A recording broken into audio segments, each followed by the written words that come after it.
most famous physical therapist on the internet. Pump it up. Bring up the energy, Brad. I'm ready, Bob. Hi, folks. I'm Bob Show, physical therapist. Brad Heineck, physical Together therapist. we are the most famous physical therapists on the internet. In our opinion, of course, Bob. Today we got 3 simple daily habits that can take away your back pain. Plus, we're doing a giveaway. Well, that's exciting, new. isn't it? That's something new, Bob. It's not new because we're always giving something That's away. right. In fact, if you're new to our channel, please take a second to subscribe to us. We provide videos on how to stay healthy, fit, pain-free. We upload every day. Also, you want to join us? Yeah, go to bobandbrad.com. We got the giveaway section. It'll show what we're giving away today, which is the Thermotex infrared heating system here. We'll talk about that in just a few minutes. Yeah, in just a few minutes. We can also go to Bob and Brad. It's pinned to the top of the page. The Facebook? The Facebook. All right. Yep. We're up with things. Okay, Bob, what's up? All right. So these are just 3 major things that we have most people with back pain try. So the first one is, we're going to jump right into it, Brad. You really want to try to walk for like 20 minutes, especially. Once you get up to that 20-minute mark, the studies have shown you're increasing blood flow to the area. You're increasing blood flow because there's something that's damaged in your back. The ligaments, ligaments, tendons, muscles, joints, discs. Yeah. Right. Now, if your back is so bad you can't walk, obviously this is not an option. But if you're able to walk, and typically walking on a flat surface, you're not going to walk up hills. Avoid the hills, avoid the stairs. Right. Or like on a road that's really crowned a lot, so that it throws your pelvis off. So a nice flat sidewalk works well. Yeah, and if it does hurt when you're doing it, try a walking aid. You could try a cane. We got the hurricane here. Hurry up. Or walking stick. Right. What's nice about the walking stick sometimes is they kind of keep you up in good posture. Right. Exactly. Give you support. It's a little bit taller, so a taller stick. And right. We actually got some nice back stretches you can do with this. Oh, that's right. Well, what's that called? The Booyah stick. Yeah, there we go. Booyah. All right. All right. Second thing, infrared heat. And now we're going to this system right here. The reason we like infrared heat better than regular heat only penetrates only this millimeters. Millimeters. Skin deep, basically. Skin deep. So on the other end of the spectrum here, infrared heat will go up to 2.36. 36, yeah. 2.36 inches. Now let me show you why that's a big difference. If you're trying to get into the joints and the muscles and ligaments of the back, which can be fairly deep, if you go just skin deep, obviously you're not having any effect on it. Right. You can feel it. It feels warm. Yeah, it feels warm, gives you the warm sensation. Really not doing much. You do 2.36 inches. I'll get it yet. I mean, you're getting down in there, Brad. Right. You know, of course, there's going to be some skin and adipose and stuff like that. Right. But, some soft tissue to get through. But you're getting down in there. Right. So you're doing something. And what they recommend actually is twice a day for like 45 minutes. Right. Now, that seems like a lot, doesn't it? Well, yeah. But, that's why with the infrared, it does take some time to get that deep. It's not just going to... But the point I was going to make, Brad, it's not that hard to do. Because that's true. you do one in the evening when you sit down to watch TV. And that's what you and I do. We just have it in our chair, right? Right, in my recliner. Yeah, so I actually do it for more than 45 minutes. I have it, if I probably fall asleep with it. There. I do. I'm heading on and yeah.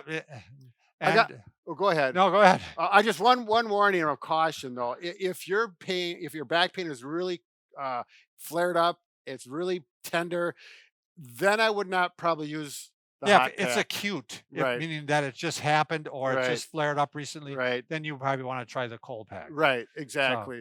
But if you got a tight back and you just feel real tight and you have some success and it feels better in a warm shower, then I would go to this. Yeah, and plus, so that's the evening.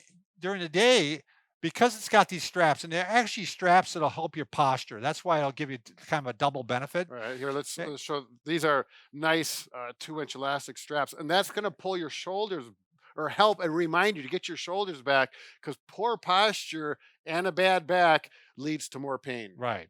And so you can wear this, and it's got a 6-foot cord. Yeah. And a good heavy-duty commercial cord. Yep. So you can wear this while you're working if you work at a desk. And then you have to go someplace, you just unplug it, and you're off and running, and then come back later again and But replug if you forget and you leave this on and you go to the store, people will talk. People will talk. They do already, but we don't know. Okay, the final thing, number 3, what the other daily habit, you do got to find, generally we find there's an exercise for your back that generally helps decrease the pain. This is in probably 80% of the cases of back pain. So the first one we're going to show you 3 examples of exercises you can try. The first one is the one that most people can do, even no matter what their problem is. Okay. And Can we move this away a yeah, little sure. bit? So we're talking about the hook line. Yeah, hook line. Yep. Yeah, So you can do this in your bed. You can do this yeah. before you You get can out of the right. morning. We call us therapists, at least Bob and I, we call this hook line. Right. So you land on your back, you bring your knees up, and your body's supposed to look like a hook or something like that. I don't Yeah. know. But anyways, that's what we call it. Feet together, knees together, gently. Don't squeeze them tight, just gently and gently go back and forth, keeping your shoulders flat to the bed. You can have a pillow there, is fine. And then back and forth. Now, you may find one direction is painful, the other one is not. That's pretty common. So don't push into the painful side, work the pain-free side, and after 5 to 10 repetitions, typically the painful side will loosen up a little bit, and then you can start working back and forth. So again, do it in a pain-free range, bump into the pain, and with repetition, it should loosen up. And anything else, You're Bob? kind of putting me in a trance with that, going back and forth. Well, of If course. you want, if you want to go when you go all the way to the end here, you can actually do a little stretch even and bring the Yep, leg over, do a little, yep. kind Give of it a like little bit more. it's like a little kick there, like a little dance kick, isn't it? Yeah, actually, I just had a woman with sciatica, actually, and she Sure. was doing this, and it helped her to get that extra stretch to get rid of the leg pain. Worked out Yeah, well. because that was gapping on one side, and so that Exactly. it would work on one side, but it wouldn't work on the other side for sciatica. Right. Correct. Yep.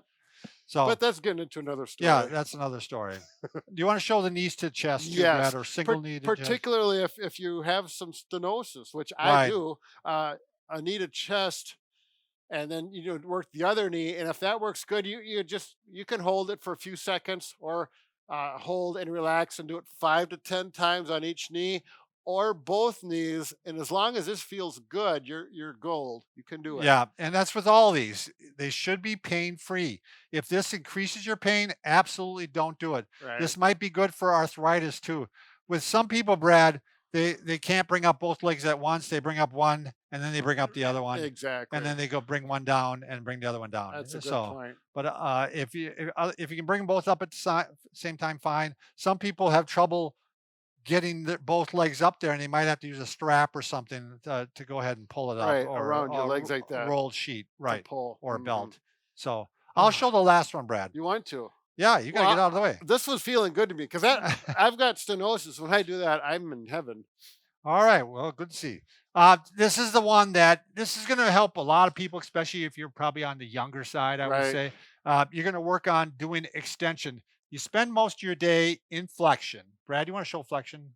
Yeah, Oh, just the bent bending forward. Yeah, forward, bending whether forward. you're sitting or bending forward, it's the same thing to your low back. So very little time is spent going into this direction, I would could Right. surmise. So what happens is that gets tight, and then eventually you can't you lose the motion, and it can result in pain. Right. So you start with your hands below your shoulders, and you just start working your way up. And you're going to keep your pelvis down, Brett. I think that's what you wanted to show with the booyah stick, didn't I you, Brett? wasn't going to hit you, Bob, but yeah. So we want to keep the belt level. I always tell people in the clinic, pretend that your belt goes all the way around the table and it holds your pelvis tight to the table. That's a good visual, Brad. Well, yeah, it took me a long time to figure it out.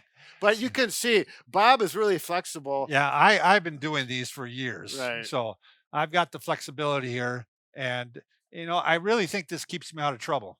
Yeah, Uh, I and, agree. and in fact, a lot of times what we teach people is that after they've done a lift, a heavy lift, and they've bent forward, we have them stand up and even do one of these where Yeah. we have them extend that way. Right. So it's a great preventative one. If you So- have spondylolisthesis, you're not going to do this. Or if you've got stenosis, they're probably not going to be comfortable and you're not going to do it. So that's probably estimated maybe 20% of the population. Especially as you get older. Right, A lot, exactly. if you're over 55, your odds of getting there are a That lot higher. puts us in that category. I know, unfortunately, But we're slipping you're, down you're the a good slope. example of you don't have it because you do the exercises. Well, you had a kind of a water skiing incident, did you? Well, as a combination, Bob. We Yeah. don't want to get into it. We don't. It's not about me, Bob. Uh, Why, Brad? Why? Why? Exactly All right. right. Let's Remember, carry Brad and I on. can fix just about anything. Except for A broken heart. there it is. But we're working on it. Say no more, All Bob. right. Say no more.